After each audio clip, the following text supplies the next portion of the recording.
Did we ever go kayaking, you and I? We never did. But Oh. you, one of my neighborhood friends, remember Mateo? Oh, yeah. Yeah.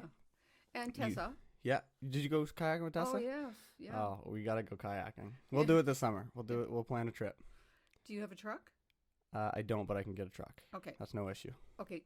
Have we started? We have started. Oh, my goodness. We've been recording before you even sat down. Oh, my goodness. Yeah. Oh, dear. This is okay. It's just a conversation that everybody likes to tune in, and Oh, people my are goodness. interested in Mary Alexander. Oh, Lord. Oh, my heavens. Oh, this is crazy. All right. So nobody's listening to us right now. Oh, good. So no, Oh, we're not live. oh, good. Oh, good. This is all so that your episode will get uploaded in a week's ahead of time. So we have our conversation, and a few weeks from now, then your episode will be uploaded. Okay. Does that make sense? Yes. So a lot of people will perceive like my episode, I just had it, but really sometimes some of those episodes have been like 3 weeks ago. And in that interim, can you make changes to it and stuff? Yep. Okay, great. Yes, because that's why I record it, pre-record it, because if somebody does say something, or even me myself, I can just edit it out. Okay. Because sometimes I don't want to name drop, or I don't want to say the wrong thing, Yep. and I can always edit it out. Okay. Luckily, I haven't really had to do too much, but yeah. And if any of my guests have gone, hey, I don't want that in there, then I just take it out. But I haven't had that issue yet. But if there was the wrong thing said, then Because it's so easy. exactly. Yeah. It's very relaxed. Let's jump right into it. Mary supplied us with some notes, and Mary, for anybody that doesn't know, is a big kayaker. Is that your favorite activity? Would that be your favorite? No, I do all sorts of things, but in the summertime, it's probably my favorite activity in the summer. Yeah. List of things you need posted so you can refer to at each time you decide to go kayaking. My list: life jacket, paddles, sunscreen, hat, towel, wool socks, warm jacket, water, snack, with an S, Yeah, right. ID, park pass, money. What do you need ID for? To get the Well, park pass? Yeah, and well, ID would be like your license and your Medicare card, and I post that because then I don't have to write it every time. It's just on my bulletin board, and as I'm getting ready to go kayaking, I just sort of I move fast, and it's easy to forget something, Mm-hmm. and so I've learned just to have this thing posted at the door, and I just go through it to make sure. And oftentimes I don't have everything I want. I don't think I have sunscreen on there. Yeah, I do. Yeah, you do. Yeah. Yeah. Those are the things that, like when you go to Fundy Park, it's cooler there than it is in Sussex. And I've caught myself going and actually having to buy a jacket, not wanting to drive back to Sussex. So I've gone into the gift shop and bought a sweatshirt just so I wouldn't be cold. Yeah. Because it's that big a difference in temperature. It is a big change. Big Yeah. change. Wool socks. Are you wearing those while you're No. kayaking or for after? I wear Keens. They're like sandals, but they have really good grip, and I don't wear any socks. And I need the grip when I'm pulling my kayak up from the lake Mhm. to the car. You need traction, and like Birkenstocks don't do it. They're slippery. Yeah. You need something, and so Are they tight around your feet? yeah, you can tighten them, and then when you get back to the car, you're not going to wear those all the way home. So then I put on wool socks, even if it's a hot day, and Birkenstocks or sandals or something, Mm-hmm. and it's just comfortable. Yeah. I've never thought about wool socks. I would have just brought regular, but wool is a game changer when it comes to a material, It is. especially for like skiing and snowboarding and stuff, like layering. And then you always want like a wool layer on you because wool won't get cold on you; it'll stay warm. Yeah, What- they found that with it's a northern country, and they guard the country that soldiers do, and they go up for 6 weeks, and they found that taking natural things like dog sleds instead of motorized snowmobiles are more reliant, and wool is more reliant than fabricated nylon and stuff. They just find it's warmer. Yeah, I think kind of what you're saying, the natural aspect of it, because sheep are bred into like dealing with those climates. So if it's on your skin, you're going to be able to handle those climates as well. Yeah. And something that's made from, like, I don't know, you take. Well, they've tried everything. I was reading this about this group of soldiers that patrol this northern part of their country, and it's brutally cold, and they have found that it is more. It works better. It's warmer. Mm-hmm. Although they use other things that as well, but they just found that wool and dogs instead of machines are good. Good. Let's move on the list. Google kayaking for information. So do you just mean kayaking in general? Well, I thought when I was going to talk to you about kayaking, I didn't want to say anything that was irresponsible, and I thought if someone wants to go kayaking, they really should Google it if they've never kayaked before, and I thought, and so I did Google kayaking, and I found there was lots of helpful, sensible information, and then I went on to say that go out with a reliable group that rent kayaks and have a staff person or persons along to give instructions if you want to learn good habits. And that's what I did. I went to Fundy Park with a friend, and we rented kayaks, and they're still there. I don't know what they're called, but they're just when you drive into Alma, and we kayaked in the bay to Morris's farm, I think, or some farm, and they taught us how to paddle, and they taught us about the tides, and they were very good, and that was a nice introduction for my first time kayaking. Mm-hmm. And I think that's a smart thing to do. You know, that just I if anyone's listening to this, I just think it's a response. But if you can't do that, there's just learning basic good habits, which are on Google. And when I read them this morning and wrote them down, I thought, oh dear, like learn the basic elements of kayaking. Well, okay, that's don't go alone. And I go alone. And well, you can just say do it at your own risk, so now you can't get in trouble. Yes. But I wouldn't recommend that. No. I really wouldn't. I go to the same place that I've been going to for 30 years. I would never go in the bay. I wear a life jacket. I do and people go for walks in the woods alone. I do. Yeah. I thoroughly enjoy it. But I kind of don't think people should do that in a way. You know, like you really shouldn't go alone. And I understand why you shouldn't. So, but I know people can come back to me and say, but Mary, you go alone. Yeah. Don't do what I do. Do what I say, not what I do. Check possible water hazards. Use the right kayak. The kayaks, I've had 3 different kinds of kayaks, and the best kayak I found was the one that my late husband Jim and I bought 2 of them at the Scout Shop in St. John, and they were more stable, and they weren't expensive, but they just weren't as tippy as some kayaks, and some kayaks are tippy and they're not as much fun. Mm-hmm. You know, when you're stable, you have more fun. Depends what you're looking for, though. Yes. Depends what you're doing. I think checking possible water hazards. I think that's super important. Looking into water, because a lot of people probably think that kayaking's the same no matter what. But there's so many different variables with water change, and like to be able to read water and understand how it works, and especially what you said, like Funday with the tides and stuff. Oh yes. It's crucial. Like ocean kayaking, I couldn't do it alone. That'd be too scary. I don't know. And I've kayaked in the Bay of Fundy, and I've kayaked off Prince Edward Island, and I went with a group, and we had to go back in to a channel to get back to where we started. And the tide had changed, and it was really hard. It was really, really hard. And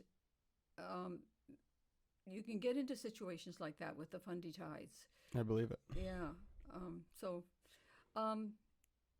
And people like to kayak in the Cannibacases behind here in Sussex, which is lovely. It's meandering, and it's really, really nice to go from the Smith Creek Bridge down to Roachville. But you shouldn't go too early because the water can be really fast. Like, that's something that people do. They just can't wait to get in and go. And you could drown, the water's so fast. And then when the water's low, you might have to do some portaging, but it's very pleasant. It is. Yeah. And it's quite a windy river too, so it kind of spices things up. You're not doing the same straight path Yeah. It's always lovely. changing. Yeah, water, I think water's super important. I got to educate myself more on it, on just what to expect. And I feel like even just salt water, fresh water make a difference, because if anything did happen, right? Your body's going to react differently if you got in a crash or something happened. So I do need to educate myself more, but anybody that wants to go kayaking, look more into water. I think it's really important.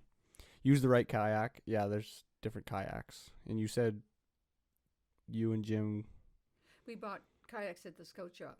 Do you know what kind of kayaks they were? No, or? I don't. And I use them. I've been using them. I have no idea what they're called. They're kayaks. They're fiber, they're plastic. They're not blow up, but they're very, very hardy. They get banged around a lot. I don't know what the name brand is. Do you know what the length is? No, I don't know that either. They're short. They're short? And they don't have a keel. What's a keel? A keel's the thing that's on the back, and you need that if you're. Oh yeah, a lot of them have the string, right? And you pull it, and it kind of lets it down. Yeah. You would need. They're river, lake kayaks. Mhm. They're not saltwater kayaks. Okay. And they're short. Yes. Not too short though, cause. Not too short. No.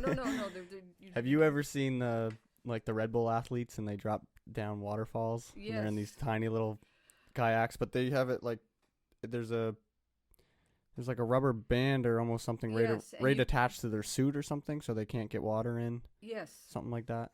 And that's what scares a lot of people, because a lot of people think, if I roll over, I'm going to be stuck in the kayak. Mm-hmm. But you don't have to get those skirts. You can just get a kayak that if it rolls over, you just fall out very easily, and that's what I have.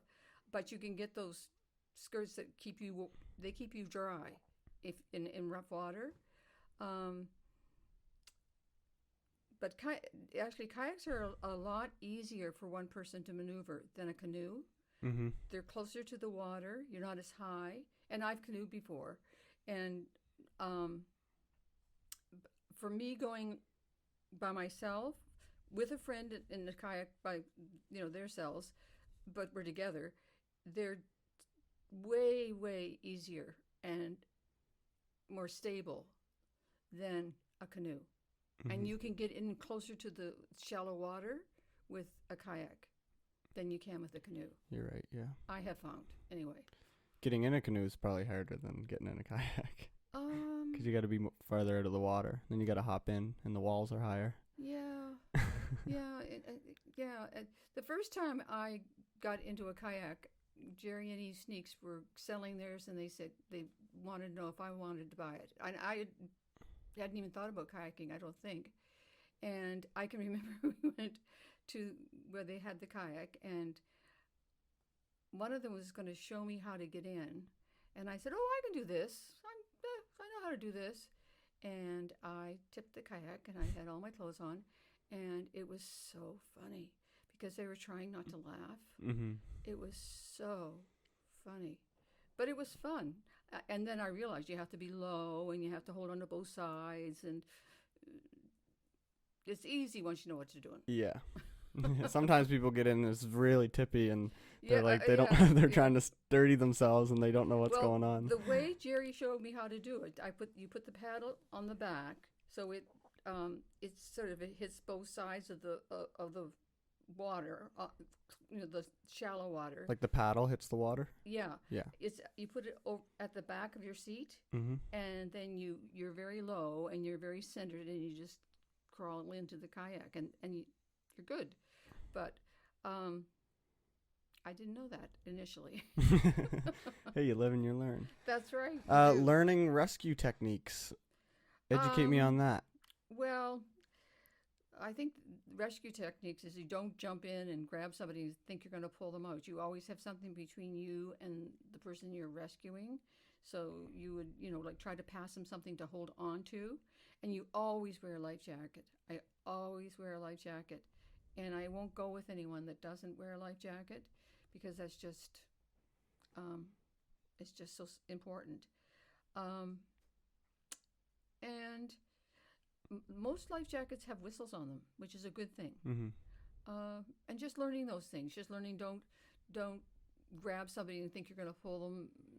Have something that they can hold on to, and you can pull them to safety, or have them hold onto the kayak and pull them to safety, but just don't have direct contact, because it's a lot of room for error. Oh, Just like lifeguarding, right? You don't want to deal with the actual person, because then you're just putting yourself in harm in that sense. Yes, and I was a lifeguard at Fundy Park more than 50 years ago. And prior to being a lifeguard at Fundy Park, I took Red Cross and became a lifeguard and a swimming instructress. I was going to say, you did swim, because you taught me how to swim. Oh, did I? Yeah, you did. I taught a lot of people how to swim. I believe it. Yeah. And so yeah. It must have been very cold when I taught you how to swim. That pool, it was in the town pool. No, it was actually the neighbors. Oh, at Carol's. Yeah, at Carol's, yeah. Oh, my goodness. So it was heated. We had a nice heated pool at the time. You were lucky. Yeah. Oh, my goodness. I think you taught me. I taught a lot of people swimming. Yeah, I believe it. Is that still a thing, swimming instructing? For me, if people want me to teach them, I'd be happy to, Yeah, give them some pointers. Actually, a lady on this hill a couple of years ago asked me if I would give her swimming lessons, and I did. And when I was going to Acadia, there were two women there from Africa. And in the fall, they were worried about what it was going to be like in the winter, because they never had winter. And I said, you're going to have to swim. And they said, well, we can't swim. And I said, well, I'll teach you. So anyway, they didn't think they'd do that. But anyway, January, they were so bundled up, they fell because they had so many warm clothes on that they just could hardly walk. Mm-hmm. And they said, we give up. We'll take swimming lessons. So we went to the pool at Acadia at 7 o'clock in the morning, and they would walk from one side to the other in the shallow end, and it was a good-sized area, and I swam beside them. So they walked back and forth and back and forth, and I swam back and forth and back and forth. And then I just gradually introduced things over the weeks. And when they were walking, they were really walking. Mm-hmm. So that got their circulation really moving, and they were warm. They were warm for the rest of the day because they had a really good workout, and it worked, and they learned how to swim. That's amazing. Yeah. What are the steps to getting someone to learn how to swim? Like, what do you start with? Just try to get them comfortable. Yes, and I've even said to people, just putting a bowl of water and putting your face in a bowl of water and just feeling what that feels like, because that's what people don't like. Yeah. And then blowing bubbles in the bowl of water, and then opening your eyes in the water. That's a very elementary thing. And then play. Just playing in the water is really a good way to, And when I gave lessons, I tried really hard at the town pool, and I'm sure I didn't succeed all the time, but I tried to keep people moving the whole time because Mhm. it was cold. The town Yeah. pool was cold, but And when you did slow down, your body started to shake, and oh yeah, it kind of ruined you for the rest of the. yeah, you got to keep moving, kicking your feet or walking or just doing stuff and having a routine that they know about, and you add to it. Mhm. That's basically what you do. Yeah. Did you grow up kind of around water? Like, was Yes. that always something you were just? Yes, yeah. My father built. I grew up in Ramforth, and it's now called Rossi, but it was Ramforth, and we just walked across. The water was in front of our house. We had a boat moored. It was a 48-foot boat moored off a mooring, and we could row out to the boat, and we spent our weekends on the boat, growing up, and we swam every day. And my father kind of built he built a wooden wharf, and he built a rock kind of area that we could swim in that was considered safe when we were like, I was like, before I was 5. Mm-hmm. And we just sort of paddled around and so yes, I was around water a lot. Yeah, that's amazing. I wish I was around water more, but I did, like you said, getting comfortable with that feeling of throwing your face in the water or throwing Yeah. your face and doing bubbles. I used to go swimming every morning. Like, I tried it for a little bit, at the Yeah. Civic Center down there. And the first couple times it was weird because my body's just not used to the water. Like, yes. but as soon as I did it, like 3 or 4 days, then my body almost felt comfortable in a sense, but kind of like one with the water. Does that make sense? Like, it just Absolutely. like felt Yes. like a different world in a sense. Oh, I don't know how to explain it. It's the one place that a person that can't walk can walk. It's It- amazing, like you said, amazing workout. Oh my, it's unbelievable. Yeah. Like you don't have to swim to get a good workout in water. Mm-hmm. And we're so lucky to have that pool. We are so lucky. That's a wonderful thing. And for just take it easy and just keep adding things to what you do. Is a good way to get, because it's a different, like, I hate getting wet. I just hate it. I hate it. But once you're wet and once you're moving, it's good. Mm-hmm. It's a great thing. I wish I could explain it better. But yeah, it's weird. It's like I didn't like it at first, but as soon as you do it and more, you like look forward to it, or it's almost yeah. comfortable. Like, I really don't know how to explain it. It's a challenge. It is a challenge. It's and you can make it a challenge, but not as stressful. Mm-hmm. Like, you can do it safely, so then And it's fun. not and fun, and kind of get a routine going, and then it's not like this big stress. It's just part of your routine, Mm-hmm. and it's a very healthy routine. Yeah, I wish I could start every morning swimming. I really do, Yeah. because one, anybody can do it. Yes. Well, I don't know if everybody can swim. Some people don't But have that- the ability. Well, they do aquasize, and you don't have True. to swim for aquasize. Yeah, you're right. But it's no pressure on your joints. There's no, like, there is resistance, but the water resistance, it's not like it's gonna Yeah. affect your joints at all. 'Cause It's much better. yeah, especially for older people in general. Like, my grandparents always swam. They Yeah. loved it. It was is like- really good for older people. Yeah, it's amazing. And you're using every muscle in your body. Yeah. Every single muscle. You That's what can. people don't realize. Yeah, you can. I guess you can. You can swim without paddling your feet. Yeah, that's Uh, true. yeah. Yeah. And I've taken people kayaking who didn't know how to swim. Like, Jim had a friend, and he didn't know how to swim, but he wanted to kayak.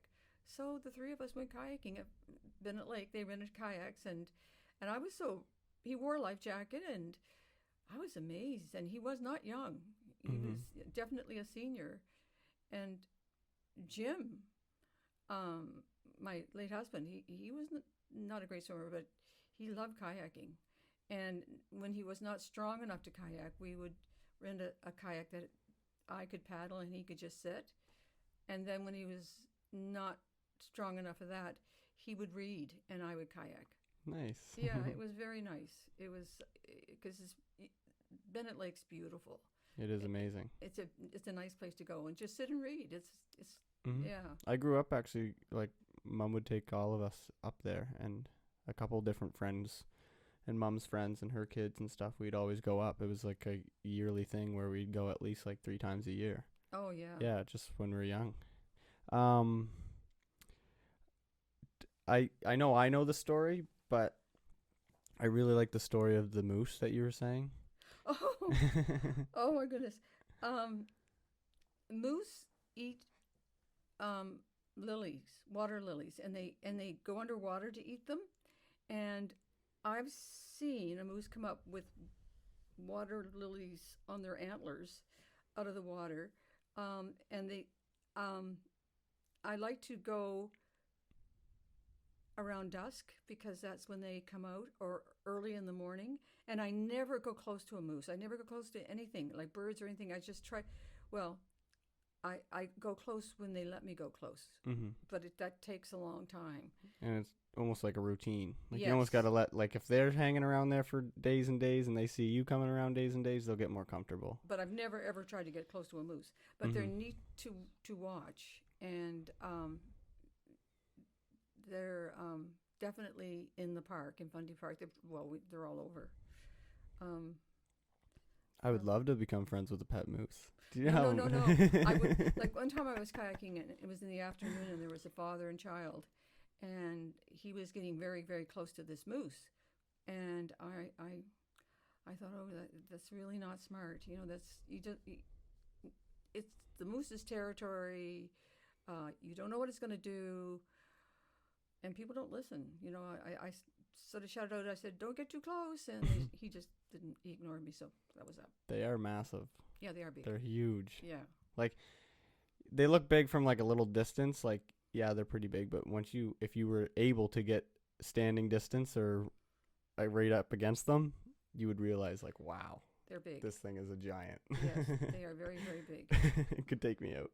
I was driving up through the middle of New Brunswick one time, and it's just a one lane. I think it's Phil? Rogersville. Is that the name of the highway that goes up all the way through? I don't know. Rogersville is a place. Yes, it's not a highway.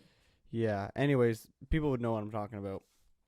We were going up one day, and I think I was driving to Quebec. We were coming. It's a one lane highway, so we're passing other people the opposite direction, and we came across this truck with the whole front end, like basically the whole engine, the whole front hood, was completely flattened, broken up and destroyed, and then there's a moose on the other side of the road, Yeah. on our side, in the ditch, and just to see how much damage that's done. Oh, yeah. I've seen transport trucks in the same position. Like, obviously a transport truck would do a lot of damage to a moose, but a moose would still do a lot of damage to the transport truck, Yes. especially if it didn't have like a push bar. Yeah. And it's kind of scary how much damage that can do, just the size of it. Exactly. The people die. Mm-hmm. Yeah. And as far as a moose in a lake, you just don't know, you know, and so it's not worth taking a chance, you know. It's just not. You just don't know. Yeah. You're right. I like the game that you play when you're on the lake. Oh, You like I- to follow the birds. yes. As the summer progresses, the birds change. You know, there's baby ducks, and then they get bigger and bigger and bigger. And I love to watch them eating and following. And I never get too close. And loons. I just love loons. And one time I went out early in the spring. No, it was in the summer.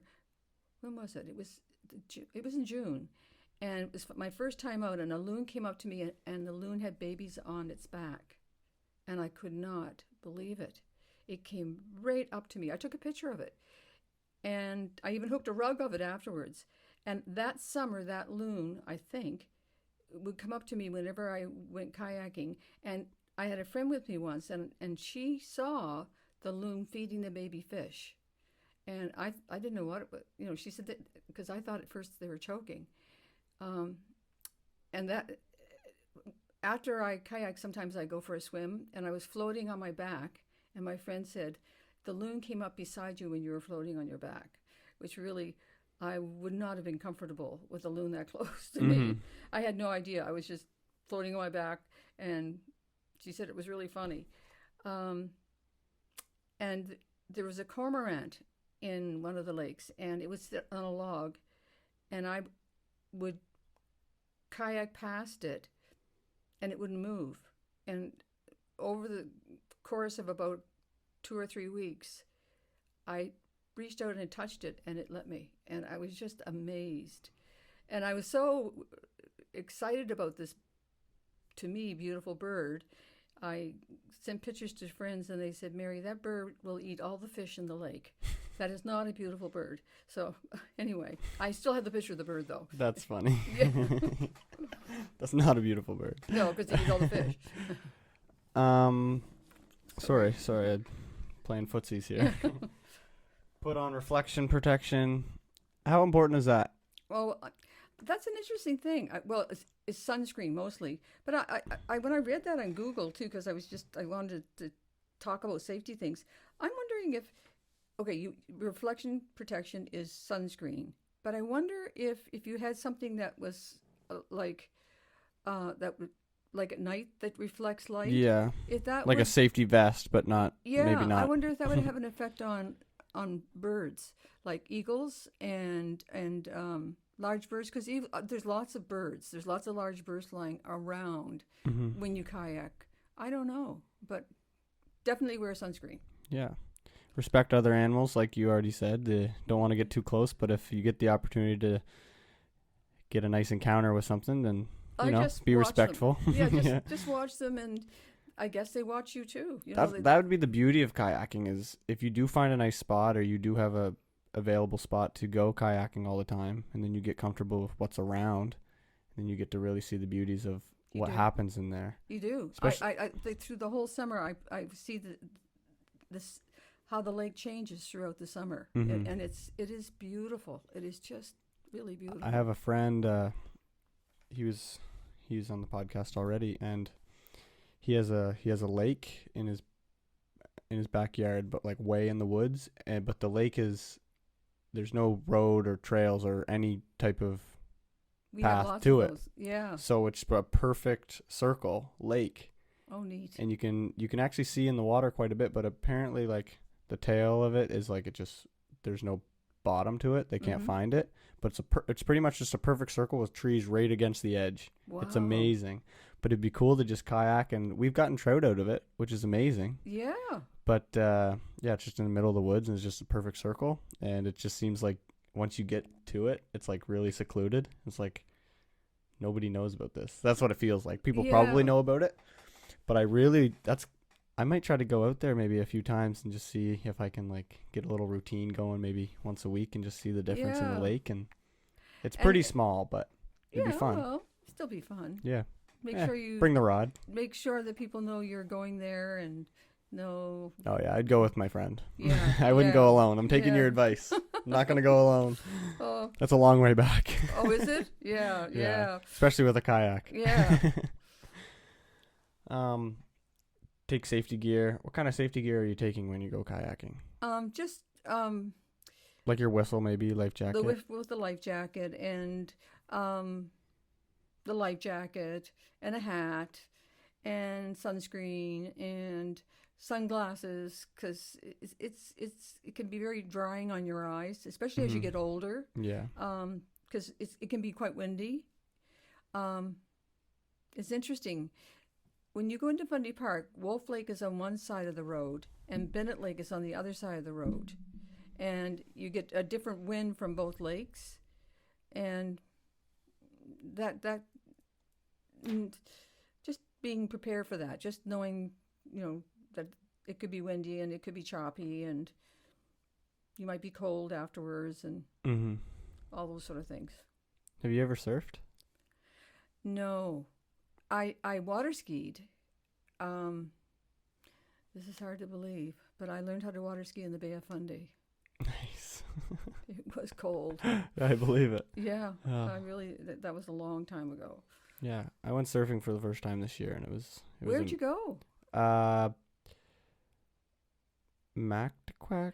Okay. I don't know if that's what it's called. So it's in Nova Scotia, and then Okay. think of where Halifax is, Yes. and then go Cape Breton way, but only like half an hour. Okay. So half an hour is like Lawrencetown. You might have heard of that place. I've heard of Masstown. Masstown? No, Masstown is that's on like your way to Yes, Halifax. Yeah. No, but Lawrencetown is 30 minutes away from Halifax, just along that coast, but towards Cape Breton. Yes. So- Okay. Yeah. Yeah, but like 50 minutes is a place called Marktaquac or Mactaquac. I've never been able to remember it. It starts with an M. Okay. That's where I always went. I want to go to Lawrencetown. It's more of the surfing community for Nova Scotia. Neat. I think that's the top place, but a lot of the beginners go to where I went. Anyways, I went for the first time in the summer, and it was beautiful. It was Oh, I bet. amazing. It was super warm. As soon as we were done, our faces were completely lobstered because the salt and the sun and the Oh yes. we were Oh, super yeah. warm. It was amazing. I had fun. I caught my first wave, and it was one of the most beautiful feelings in the world. And how long did you stand on? I don't know how they time it. Okay, my first one was probably 3 or 4 seconds, like nothing Mhm. crazy. Yeah. But I have got to like 10 seconds probably, Wow. just like riding. But my brother and a lot of his friends, like they can just like ride along a wave the whole time until it finally breaks, which is nice. But I've Oh. never had the opportunity to get to that point. They live only half an hour away, so they get to go out all the time. Oh my goodness. My bro- That's- Yeah, and my brother goes out year round, so like winter. oh my goodness. Yeah, he's got the full gear. Like the ice Ye- beard comes yeah. out when he's in the water. Well, they when they took out the dam in Moncton for the Petitcodiac River, and when the bore comes in, it's the tide coming in, and it comes in as like a big wave. Mhm. I have pictures of people surfing on that, Wow. and they came from France. They were kind of like, I don't know why they came from France, but anyway, it's not a big surf, but it was big enough for them to surf on, and it was in the winter. That's cool. Yeah, They're that's in Moncton. yeah, that's wild. Yeah, I didn't even know I don't even know where that exactly is, to be honest. check out the tidal bore, The tidal bore. and I then might- it'll lead you to, it happens at a certain time. And before they took out, I think it's the dam, they took the causeway or something. It was nothing, but after they took it out and made it back to the way it was naturally, it's quite a wave. Mhm. And it's a tide coming in, and it gets so narrow at that point. It's a Fundy tide coming in, that it actually, you can see the wave, and it's fairly high, and that's what the bore is. That's cool. Yeah. I'll have to check it out. Leave information of where you are going and when you plan to return. That's Yeah. important, especially for a lot of big mountains. Oh yeah. You have Anything you're to- doing. Yeah. Yeah. And that's just That's just common sense if you want to be safe, just in case if anything did Yeah. happen. that's just common sense, and it's kind of courtesy to people who care about you. Mm-hmm. Take extra clothes because you can get wet. And learning how to hold the paddle the correct way. It's just, if you know how to do something the correct way and not make it really complicated, it just makes it easier. Mm-hmm. It's like swimming the front crawl. If you learn how to do it the correct way, it is so much easier. It's just, and so that would be my rationale for doing that. And roof racks, about kayaking, that was something that would be getting the proper roof racks for someone like a woman who's not as strong maybe as a guy. I got roller racks so I could roll the kayak. Oh. You just put the kayak on the back of your car and you just roll it up onto the roof. Just kind of almost like an assist. Yeah, and I still have that, and that means I can do it all by myself still, and so finding out about those kind of things is really helpful. Mm-hmm. I wrote down a funny story about bikers. One time I went kayaking and I was dragging my kayak to the lake, and there was a whole group of guys, and they had motorcycles, so I guess they were bikers, and they looked like bikers, and they said, "Here comes Wonder Woman," and I said, "Yeah, 70-year-old grandmother," and they didn't say anything, and I went kayaking, and I came back, and they were so courteous. I was just amazed at how courteous they were. They didn't mean to offend me at all. They were just having fun. And sometimes you meet really nice people, you know, that when... Kind of blows you away a little bit sometimes. Just kind of we blew each shocks other you. away, sort of. Like, Yeah. And I thought, I've always remembered that and thought they were so nice. Goes a long way saying something like that. Just going out of your way to say something. Most people don't. Yeah, they were teasing me. Yeah, because I probably look stupid, but maybe they're teasing you in a nice way though. Well, it's a funny way. Well, you're a Superwoman. No, but anyway, things do work out. And I just mentioned,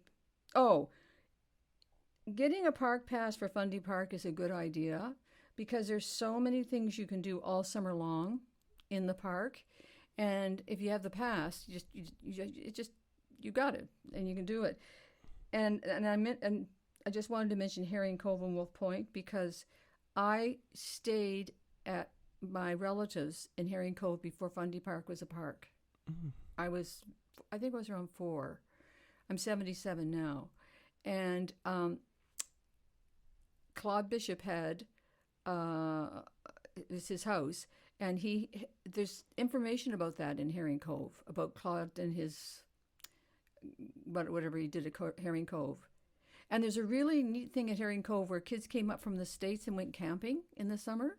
And there's information on that at Herring Cove. And Wolf Point in Fundy Park, that's where they had like a little village there. And they worked there all winter. And they had a mill where the bridge is. And ships came from Europe to get wood to take back to Europe, and they went into Wolf Point to get. That was one of their places that they went to. Oh. Yeah, which was really the information is interesting to read. That is interesting. Yeah, and my father worked in that. He worked at Wolf Point. Oh, really? Yeah. I didn't know that. Yeah. That's cool. And that's cottage, canteen, pool. Oh, those are just my connections. Cape and Rage. Have you been to Cape and Rage? Yes, for the first time last year. I didn't know what it... I went twice last year, actually, but I didn't know what it was until the second time I went, because we just drove all the way there. Yes. And then we were just checking it out, and then I ended up going back again, and then I was like, what is this place? Like, I just, like, I don't know, and then I looked, and I was like, oh, this is what people were talking about when they said Cape and Rage. Yeah. I just didn't think about it. There's lots of information on the different places along that area on the bay, and they're beautiful places. Oh, they are beautiful. Yeah. Just take your time and enjoy it. There's a new road from St. Martin's and like connects. The Fundy Trail. Yeah. Yeah. Beautiful drive. Oh yes. I've only done it once, but I should do it again this summer. Do you go kayaking in St. Martin's at all? No, I've never kayaked in St. Martin's. It's a common spot. Yeah, I know. I've heard that. I think 2 years ago there was like the New Brunswick magazine of like the front cover was of St. Martin's and a bunch of kayaks and people. It was a beautiful picture. Maybe they rent them there. I think they have groups and bookings that you can do. Oh, that's really great. I'm pretty sure. And that would be a good introduction for people. That would be a good introduction, yeah. Yeah, I believe. And you can go into like the caves and stuff. I think they like book it so when the tide is in, you can go into the caves and turn around, and like there's a couple nooks and crannies along the coast that you can go check out. So I'm pretty sure you can book stuff. They used to have a spot here. It was like Go Kayak or something, or yeah, they probably do. I don't know. John McNair might know. Oh, true. John McNair rents kayaks in Fundy Park at Bennett Lake, or he did last summer. And I think he still does. Yeah, I believe so. And it's not that expensive. Do you know? Sorry. Do you know how much? No, I don't. I'm sorry. But they've been renting kayaks there for a long time. Yeah. They rent bikes out there too as well. Yes, and they rent them in the winter. Yeah, because they have winter trail, and a lot of groomers go through and they flatten out the trail a little bit for And them. they have the wide tires. Yeah, they're called fat bikes. Yes. I've always wanted to try it. Well, and they rent snowshoes as well. Oh, cool. They're cheaper than the fat bikes. Mm, But the fat bikes, I think, probably are more fun. I think so too. I don't know. A little more adrenaline Yeah, kicking in. I'm not a big fan of snowshoeing. Snowshoeing's nice for me because I broke my thumb cross-country skiing.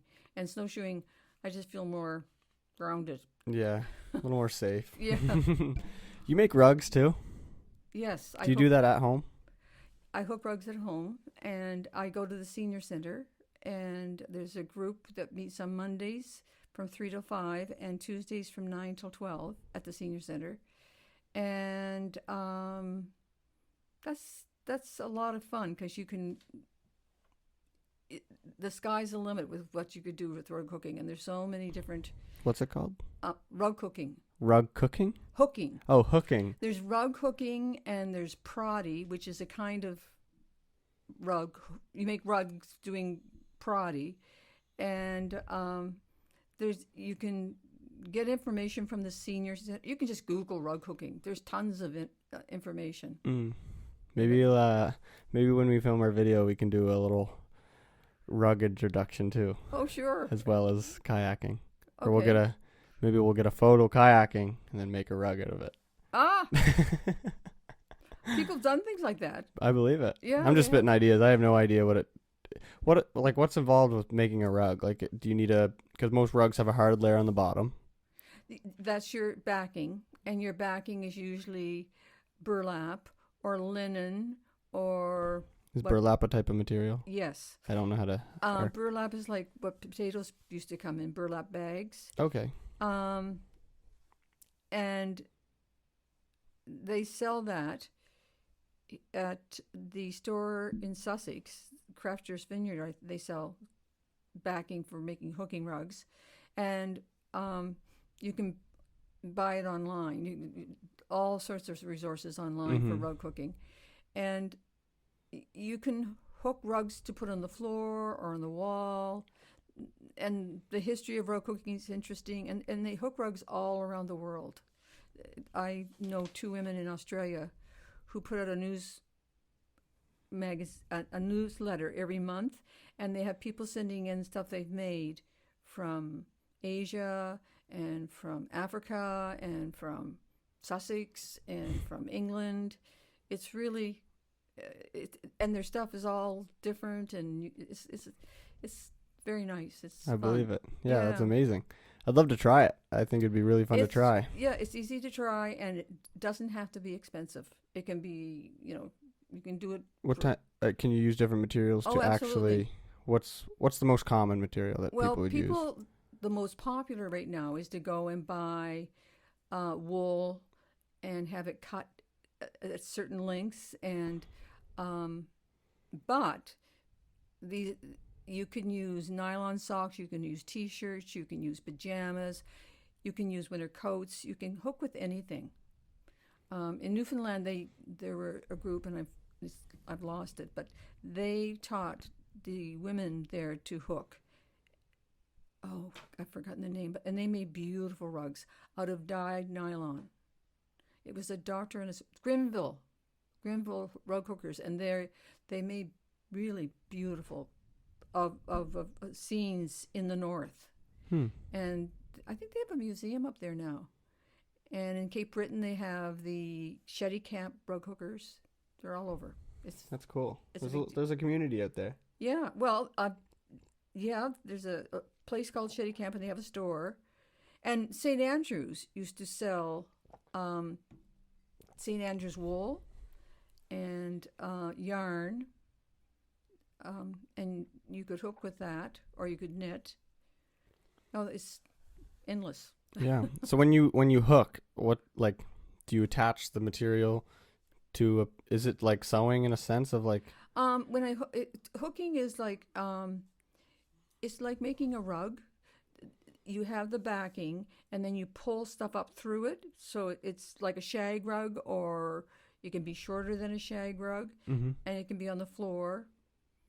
or that's what it was originally. That's So you pull stuff through, you pull stuff through. and do you have to cut it when you pull it through? Or is it you're pulling it through and then the back of it? It's you're pulling it through over and over again. You keep going, and so you'd have a long strip of material, and you'd pull one loop through, and then you could put your hook back down in and pull another. You'd have a long strip of material that you're going to hook Mm-hmm. onto the backing, and the hook goes down in and pulls up the yarn or wool, and then you go to the next hole in the backing or burlap, and you pull up another loop, and you call them loops. Oh, And you okay. keep pulling loops, and then they all go together to make a rug. Hmm. Yeah, Cool. yeah, it is cool. Do you knit as well? I is do that- knit. Yeah. I don't. I always have something to knit. Just I can't sit and just not do something. Do anything? Yeah. A lot of times when I'm reading or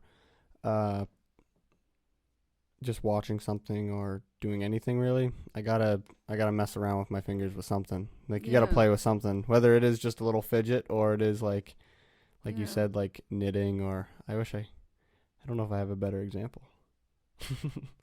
But yeah, you gotta do something while you're. Well, I can remember when I was teaching, I had a thing, and it was you could just put your thumbs in and twirl it. It was a thumb twirler, and they made them out of wood, and it's just a calming thing. Mm. You know, there's different things you can do with your hands that is not going to distract anybody else, and it's going to help you focus. Mm-hmm. And yeah, that's a good thing. There's a thing called a fidget spinner. Yes. Did you hear about those? What do they work? You like hold them between your fingers, but it's a thing that spins around almost like a saucer. Right. Think of like the planet Saturn, Yeah. as if your fingers were on the planet, and the thing that spun around it, you could like spin it. Right. But they took they took a really big No, that's okay. they took a really big trend. They were for like people that needed something to play with while they were doing their work, Right. but it eventually just turned into like toys and just like Distraction. distraction. Yeah, and everybody was using them, and they were this big fad for a while, and every kid had a fidget spinner, and people were always collecting them, and like, yeah, so it was something to play with, but they didn't end up ever using it for that reason of Well, let's yeah. just It got have out of something to hand. focus on. Yeah, it got out of hand. And then people were doing tricks with them. It was kind of cool. Yeah. Yeah. Well, I think things get out of hand, and then we have hook-ins, and we have people. The COVID kind of put a stop to that, but we had our last hook-in in Sussex. We had over 100 people, rug hookers, come. Wow. Yeah, and they came from around New Brunswick, and I think a couple came from Nova Scotia, and we would have a hook in, and St. John's rug hooking group. We're called the Sussex Tea Room Hookers, but there's rug hookers, a group in St. John, the Carnegie Rug Hookers, and there's a group or two groups in Moncton, and there's a group in, like, they're all over, and they invite people to their place once a year for a hook in, and they all go, and we talk and we work on our rugs, and people sell material to work with, and it's in St. Andrews have a rug hooking group, and it's a lot of fun. I believe it. Yeah. There's no machines involved, right? Well, Or there can be. there can be for cutting, like cutters are to Oh. cut the wool. Mm-hmm. And there can be not machines, but gadgets for winding yarn, and there can be. Oh, I'm sure there's also, the sky's the limit, but those are kind of the main ones I can think of. But for the actual making the rug, usually not. No. It's usually you. It's usually, well, there's different kinds of things. You can do needle. You can do needle punch, which is sort of like, but you're still doing it with your hand. Mm-hmm. And there's a thing with the wheel that people used that did the kind of the same thing. There's different gadgets. Yeah. Yeah. That's cool. that I you think can- I've seen the punching the needle Yeah. thing before. Like, And there's very fine people. Some people do punch needle with embroidery floss, Mhm. and they make beautiful little teeny tiny things that are really gorgeous. Yeah, you can do all sorts of stuff. That's amazing. Yeah. I like it. Well, this was very nice. I hope I Oh, Didn't bore you. you're wonderful. we can end it here if you want. Sure. Is that okay? Yep, that's good. Perfect. You don't have any social platforms, do you? No. What So- are they? Like Instagram, Facebook. Oh, I'm on Facebook. Do you post anything of like rug making or? We have the Friendly Fundy rug hookers. Holy cow! I could get that to you. Perfect. Send it to me, and I'll put it in the. So, we call it like the description. Okay. So people can click on the video, and then they want to read more before they click on the video. It's kind of like when you're looking at a movie or a book, you read the back of it, Yes. or you read like a little bit under the movie, what The and credits and stuff. yeah, and it explains a little bit of the movie. Neat. It's kind of like that. So basically, I can just plug in like, oh, Fun Day rug hookers, or what Or are they so- called? We're called the Sussex Tea Room Sussex Tea Room. Okay, rug hookers. nice, perfect. All right. I'll yeah, you can send that. And if you have any photos that you want to send me, I can put them in the video. Some people Okay. send I can me send photos. you the photos of that loom with the baby on its back. Perfect. Yeah, I wonder if yeah.